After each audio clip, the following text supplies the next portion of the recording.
From the University of Florida's College of Journalism and Communications, you're watching WUFT News.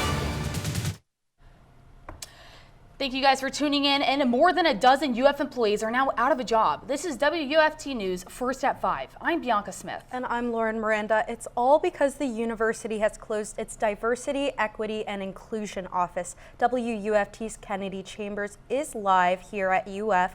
Kennedy, the university sent out a memo about the closings. UF officials have closed the office of the Chief Diversity Officer, cut DEI positions and administrative appointments, and stopped DEI-focused vendor contracts. This follows the passage of a state law in 2023 targeting college funds spent on DEI. So here's what UF leaders sent out in a memo earlier this afternoon. Officials say 13 positions were eliminated and 15 administrative positions were ended for faculty. The memo states that $5 million meant for diversity programs will now go towards hiring faculty. And those fired will get paid for 12 weeks and are encouraged to apply for other university jobs before April 19th for accelerated consideration. This move is in compliance with Governor Ron DeSantis' guidelines for spending within Florida's university system. UF Human Resources say they will work to fast-track the interview process and provide an answer on all applications within this 12-week window. Live from the University of Florida, Kennedy Chambers, WUFT News. We're following breaking news out of Marion County, where a 16-year-old is in critical condition after colliding with a school bus. A total of 3 vehicles, including 2 buses, were involved in the crash. It happened just after 2 this afternoon on County Road 315 in Northwest 135th Street. The Florida Highway Patrol says a teen was driving a van when it crossed the center lane and collided head-on with one of the buses. Debris from the collision caused a separate crash with another bus. 2 students on the first bus were hurt and taken to the hospital, but no one on the other bus was hurt. And Gainesville police are searching for the hit-and-run driver in a deadly crash that involved a scooter. The crash occurred in southwest Gainesville at 10 o'clock last night. The driver of the scooter was pronounced dead, and GPD officers are working to identify the owner of the other vehicle. 34th Street from Radio Road to 2nd Avenue was blocked, but now is clear. Marion County Fire Rescue warns residents of prescribed burns planned for the Ocala National Forest that might cause some smoke. If you want to know when and where the prescribed fires will take place, you can use the Southern Region Prescribed Burns Accomplishment Tracker. The site allows for you to click on regions in the state to get the location and time of the scheduled fire. But the wet weather could put a damper on the fire crew's plans. I mean, look outside, it's pouring out there. And just from the rain videos just outside the WUFT studios and UF campus, and UF forecaster Matthew Clark is tracking the showers and timing out how long this wet weather is going to stick around. Yeah, this wet weather is going to stick around for the greater part of the weekend. You can see the storm system here is really going to start to make its way south towards us on our Saturday. We're also tracking a few storms right now that just moved east past Waldo and past Stark. Really some heavy rain rates zooming in here. You can see as it headed past Belmore, just east of Belmore, we got some really heavy rain rates. And some of these storms are going to pop up on our Friday evening, but most of our storms are going to come on Saturday. Taking a look at the campus cam, for the most part though, we do have some overhead clouds. Temperatures in the low 70s right now. We did get some rainfall just here on campus at around 4 o'clock. Coming up, I will talk about more about those scattered weekend storms with humid air lingering around, and more storms are possible next week. A decision at the state level is having local implications. A House bill titled Unauthorized Public Camping and Sleeping aims to stop people from doing so in public spaces. The Florida House voted in favor of the bill, and WUFT's Jared Titel is live outside City Hall. Jared, the state House voted on this just moments ago. After a much-anticipated House vote, a bill banning unauthorized public encampment has been approved by representatives. The legislation gives public places full jurisdiction to decide if people can camp and or sleep outside their property. Specifically targeting the homeless, this bill can significantly change the landscape of the nearly 800 houseless citizens in Alachua County. Streetlights, stop signs, crosswalks. In the busyness of Gainesville, most people have somewhere to go. However, there are hundreds who wrap up in blankets to keep warm on cold nights. The bill could permanently remove the house list from public areas. The legislation leaves local governments to decide alternative shelter options. It raises concern for Gainesville Mayor Harvey Ward. My fear is that it won't come with support. And that it'll just be one more unfunded mandate. Ward says the limited capacity of supportive housing, mental health care, and addiction treatment complicates the ability to reduce homelessness in Gainesville and Alachua County. He says expanding resources could cost up to or exceed $5 million. No matter the price tag, chef and community action advocate Melanie Rodriguez-Martinez wants something to be done for the people she could once relate to. When there's no resources that are actually there in place to help you and to guide you onto better things, onto a better track, it's extremely difficult. If I didn't have the support system that I had, I wouldn't be here. Some support the legislation. It's not that we want to make it hard for them to have places to lay or relax or anything like that. It's just that it forces them to make an ultimatum to where they actually have to get up and do something about their situation. If passed into law, the bill will go into effect October 1st. The Senate version of the bill banning public encampment is expected to be read Monday, March 4th. Reporting live outside City Hall in Gainesville, Jared Titel, WUFT News. Almost 12 years ago, a University of Florida freshman was poisoned, strangled, and buried. Now the convicted murderer is speaking out almost a decade later. WUFT's Chris Will joins us now live in the studio. Chris, the convicted killer says that he's innocent. Yeah, Pedro Bravo claims he did not kill his friend Christian Aguilar. Now in his first interview from prison, Bravo told ABC 2020 there's new evidence to support those claims. Serving a life sentence at Okeechobee Correctional Facility, Pedro Bravo says he almost lost hope. And after all this time, we almost gave up, but we decided to give everything a last chance. Almost a decade after Bravo's conviction, his lawyers believe they found someone that can help clear their client's name. An eyewitness has come forward who specifically supports Pedro's version of what happened between him and Christian, the fight, and also, most importantly, verifies that Christian got up and walked away. Bravo was convicted in 2014 for killing his friend Christian Aguilar after Aguilar started dating Bravo's ex-girlfriend. Prosecutors claimed Bravo killed and buried Aguilar in Levy County in September 2012. And after several failed appeals, prosecutors still consider the case closed. In order for it to be something that would concern me, it would have to somehow lead to the conclusion that it isn't possible that Pedro Bravo is the person who committed this murder, and the evidence that he did is overwhelming, right? So my authority to start subpoenaing witnesses, it doesn't exist in this case. At 9 p.m. that re-examines the over decade-old case. Reporting live in the newsroom, Chris Will, WFT News. U.S. Marshals arrested Moralvin Arias in New York on a Marion County warrant for murder in the second degree. On Friday, January 12th, the Marion County Sheriff's Office responded to a report of a shooting in Ocala. When deputies arrived, they located the victim, who died from a gunshot wound, but there was no sign of Arias. Detectives got a warrant for Arias' arrest and concluded that he had fled to New York. He was caught staying in an apartment in the Bronx. Then he was taken to Rikers Island, where he is currently being held. A new fire station in Alachua County hosted a ribbon-cutting ceremony. WUFT's Morgan Plotka tells us why county leaders say the station is needed west of I-75. With plenty of growth in Gainesville, the Alachua County Fire Rescue is expanding their operations, and they built a new fire station that is more sustainable and has more energy-efficient equipment. Community members, city commissioners, deputies, and firefighters attended the ribbon-cutting ceremony at the new Alachua County Fire Station number 80. District Chief of Firefighters James Clifford says it is important to have a fire station west of I-75. Is huge for us, not only for the public, but for firefighter safety. The 11,500 square foot fire station costs $6.5 million. County Commissioner Mary Alford says it's all about sustainability. From the solar panels on top to everything from energy efficient ventilation systems to lighting, and most importantly, we built health features into this building. It includes 100% backup generated power. The state-of-the-art building is projected to last more than 50 years. That we talk about and make sure that we're not going to be a disruption, but a service and a positive impact on the community. Fire officials have plans to relocate 4 other fire stations. Reporting in Alachua County, Morgan Plotka, WUFT News.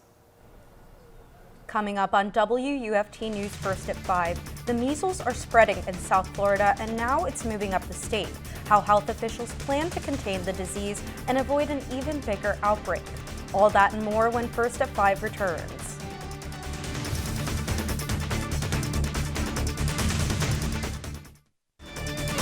You're watching WUFT-TV News.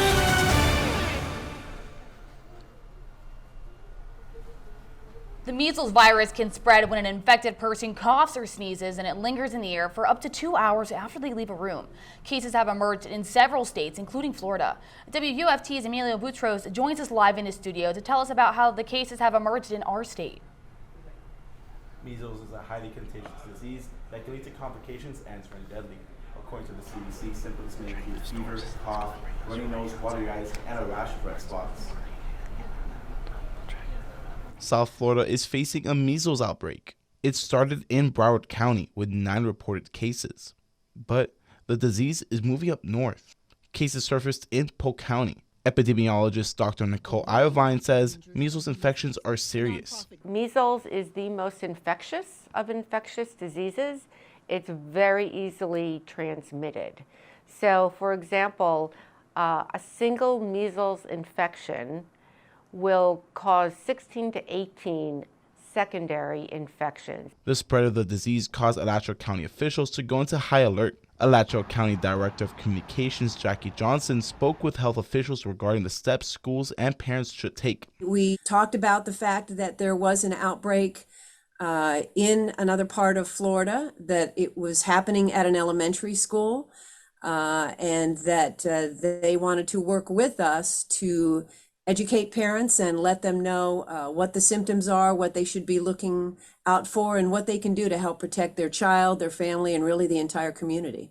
Dr. Iovine feels vaccinations play a vital role. In the area where there is the measles outbreak occurring, it is well below the desired threshold of 95%. So basically, in a community, you need to have at least 95% of the population vaccinated to prevent ongoing transmission of measles. The CDC reports the rash generally appears about 14 days after exposure. 12 to 15 months old is when people generally receive their first measles vaccine. The second dose is generally taken when a person is 4 to 6 years old. Medical experts say the recovery time for measles is 10 to 14 days. Live in the studio, Emilio Boutros. Now it's time to grab the kids and hit the road because Alachua County is hosting an agricultural fair. The annual Alachua County Youth Fair and Livestock Show is happening in Newberry. The event featuring pigs, cows, and my personal favorite, some goats. This event provides an opportunity to educate the youth about agriculture in a fun way. Fair spokesperson Matt Sorensi says the event highlights the importance of agriculture in Florida. So one of the largest economic drivers for the state itself is agriculture, and people don't realize that. But without people in agriculture, we don't eat.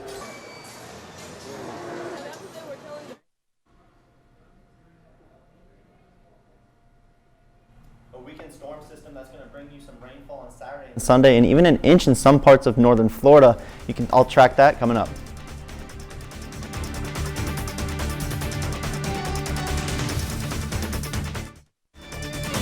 You're watching WUFT-TV News. I'm tracking a few storms right now in parts of northern Florida. Right now, you can see some heavy rainfall east of Stark and a couple pop-up showers towards Ocala. Zooming in on the ones east of Stark, just past Belmore, you can see some really heavy rain rates, even some purple rain, just passing Belmore right now. And a couple pop-up showers that just faded out towards Ocala. But those storms are moving north and can pop up as they head into greater parts of northern Florida. Taking a look at that campus cam right now, though, you can see those clouds overhead right now. Kind of gloomy out right now, 73 currently right now, and you can see some rain totals that we've gotten over the past day or so from a storm that just moved past us over the hour. You see temperatures right now, 73 in Gainesville, 76 Ocala, and 75. For the most part, we're in the mid-70s, but those temperatures are clouded by humidity, and that humidity is back for the foreseeable future. See that hour by hour, it does drop into the 60s as we head into our evening hours and morning hours. Same with the rain chances, they also drop. But those temperatures are, again, clouded by the humidity that we are seeing. Now, Saturday, when you wake up, you get those temperatures kind of creeping back into the mid-70s, but those rain chances is what's really going to impact us on our Saturday and Sunday, and it's a part of that system that we're looking at right now. We're going to get a swath of rain on our Saturday as a part of this system that's moving from the southeast kind of down towards us in Gainesville, and most of the rain on Sunday is going to be from pop-up showers. You can see on our Saturday morning as we head into early parts of Saturday morning, really large swath of rain across North Florida, Gainesville, Jacksonville, all impacted by this rain. As we head into Saturday afternoon, it kind of subsides, but a few pop-up showers are possible just east of Tallahassee, around 95 as well. Again, when you wake up on Sunday, not much rain going on, but some pop-up thunderstorms can be possible on our Sunday afternoon into Sunday evening. Now, with those rain chances, it's going to bring a lot of rain totals, an inch in Ocala and an inch and a quarter in the villages, but for the most part, we're going to be seeing at least half an inch across greater part of northern Florida. It's really going to put a damper on your weekend plans. Along with that muggy meter that I've been saying, that humidity is back, temperatures. So the rain chances are in the 70% on Saturday, and they kind of subside into the early parts of the week, but those muggy meters, they do stay high, and it is going to be relatively muggy throughout the week. Headed into our 7-day, though, you can see on Saturday and Sunday, you get the rain chances, 80% on Saturday, and Sunday, again, more rain. But as we head into the later parts of the week, we start to heat up again into the lower 80s, and some rain chances are possible throughout the full week. Coming up in sports, Gators baseball renews their rivalry with the Miami Hurricanes this weekend. Plus, see how Williston High School fared in the state semifinals. All that and more after the break.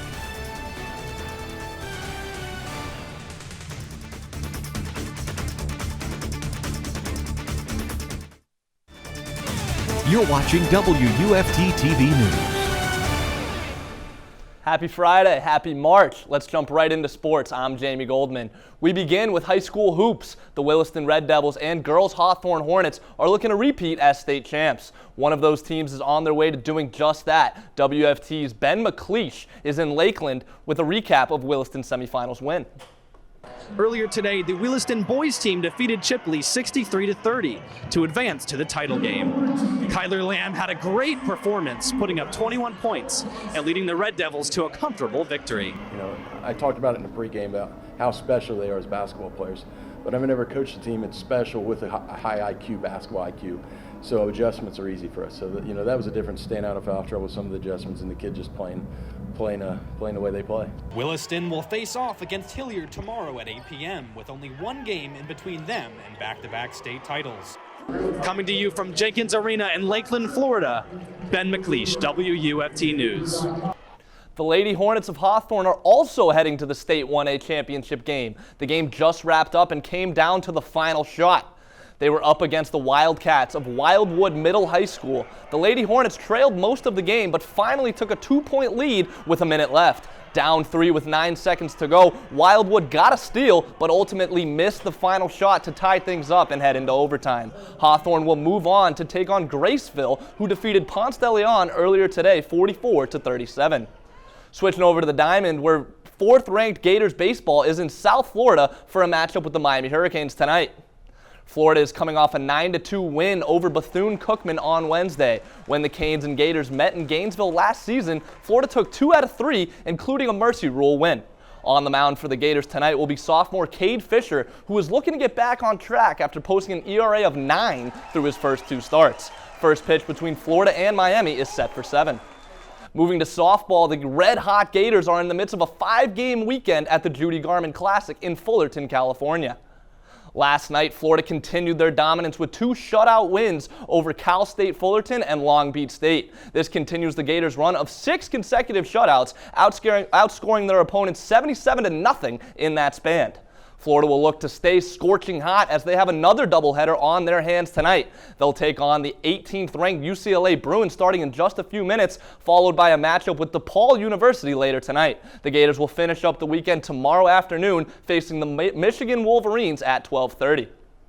Going from the field to the hardwood, Gators women's basketball played their final road game of the season last night, falling to the Alabama Crimson Tide 76-73. Leilani Correa put up 22 points in the game, but the Gators' comeback effort fell just short in the fourth quarter. They'll conclude their regular season Sunday when they host the Auburn Tigers. The men's team, on the other hand, is preparing for a critical ranked showdown in South Carolina tomorrow afternoon. This is a huge game for both teams as the SEC tournament is right around the corner. Florida currently sits tied for 4th in the SEC, 1 game behind South Carolina, which is important because the top 4 teams in the SEC will get a double bye in the conference tournament. Florida is looking to stay hot in this one after winning 5 of their last 6 games. Tip-off is set for noon tomorrow from South Carolina.